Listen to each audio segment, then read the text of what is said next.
যখন আপনি ভাবেন সব হারিয়ে ফেলেছেন, আসলে তখনই আপনি নতুন করে শুরু করার জায়গায় দাঁড়িয়ে আছেন। কারণ যতক্ষণ আপনি বেঁচে আছেন সব শেষ হয়নি।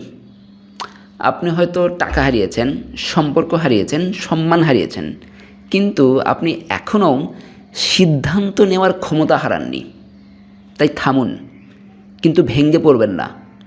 নিজেকে সময় দিন, কষ্ট অনুভব করুন, কাঁদতে হলে কাঁদুন, কিন্তু নিজেকে শেষ ঘোষণা করবেন না।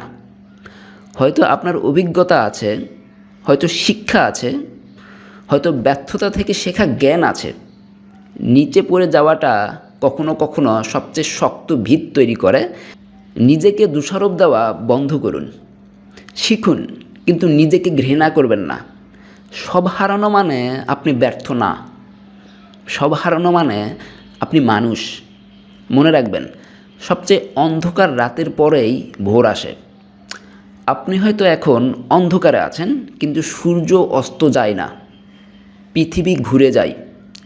আজ যদি আপনি শূন্যে দাঁড়িয়ে থাকেন, তাহলে জানুন শূন্য থেকে শুরু করা যায়।